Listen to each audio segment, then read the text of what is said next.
আদালতের নির্দেশে অবৈধ নির্মাণ ভাঙল প্রশাসন। আজ হুগলির পান্ডুয়া ব্লকের ক্ষীরকুন্ডি নিয়ালা নামাজগ্রাম গ্রাম পঞ্চায়েতের ঘোড়াগাছিতলা এলাকায় সরকারি জমির ওপর নির্মিত একটি অবৈধ স্থাপনা আদালতের নির্দেশে ভেঙে দেয় প্রশাসন। এদিন ঘটনাস্থলে উপস্থিত ছিলেন ব্লক ভূমি ও ভূমি সংস্কার দপ্তরের আধিকারিক দেবদাস মণ্ডল।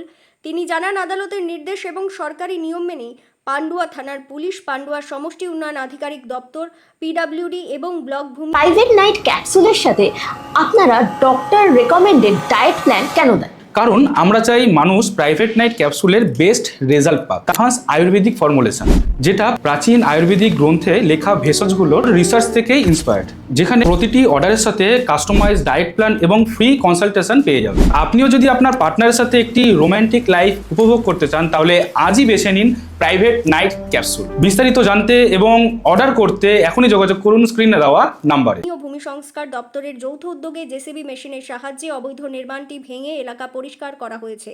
অভিযানের সময় উপস্থিত ছিলেন সমষ্টি উন্নয়ন আধিকারিক দেবব্রত পরামানিক সহ বিভিন্ন সরকারি দপ্তরের আধিকারিকরা।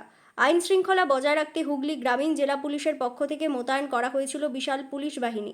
প্রশাসন সূত্রে জানা যায়, 2024 সালে স্থানীয় মসজিদ কমিটির অভিযোগের ভিত্তিতে বিষয়টির তদন্ত শুরু হয়। পরবর্তীতে আদালতের নির্দেশ জারি হলে সেই নির্দেশ কার্যকর করতে এদিন অবৈধ নির্মাণটি ভেঙে সরকারি জমি দখলমুক্ত করা হয়। এখানে একটা আমার গ্রামে কলিপুকুর মসজিদ কমিটির একটা কমপ্লেনের বেসিসে সমাজগ্রাম 104 জেলে 422 দাগে একটা ভেস্টেড প্লটের উপরে ইলিগাল কনস্ট্রাকশন ছিল। অ্যাজ পার অনারেবল এসডিও স্যারের অর্ডারে সেটা আজকে ভাঙা হলো। সে কতটা জায়গা ছিল? এটা আমাদের যে প্লটটা ছিল 422, তার থেকে 4 শতক বেশি ছিল। এটা জায়গাটা কাদের, মানে এটা গভর্নমেন্টের প্লট? গভর্নমেন্টের 4 শতক জায়গা বেশি। কতদিন আগে এটা অভিযোগ হয়? কনস্ট্রাকশন কবে হয়েছে বলতে পারবো। অভিযোগ কতদিন আগে হয়েছিল? 2 বছর। অভিযোগটা এখানে কেসটা 2024-এ হয়েছে।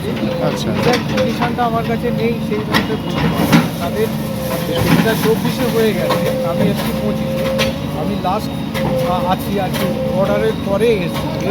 এটা তো 24-এ হয়েছে। স্যার, এটা তো বারবার নোটিশ করা হয়েছিল নিজে ভেঙে নেওয়ার জন্য, তিনি তো নিজে ভাঙেননি, তাহলে কি এর সম্পূর্ণ দায় কি তার উপরে পড়বে পরবর্তীকালে কোনো প্রসিডিউর?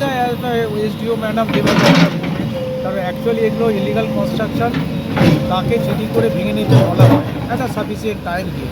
তার মধ্যে না হলে এসডিও ম্যাডাম করেন, এবং তারপরে এসডিও ম্যাডাম যদি মনে করেন এই টোটাল ডিমোলাইজেশনের যে কস্ট তার থেকেই মাটির থেকে নিতে পারে, এরকম একটা প্রসিডিউর। আপনার নামটা আর এটা দেবদাস মন্ডল এবং বিএলআরও পান্ডু। দেবরাজ মন্ডল, দেবদাস। দেবদাস।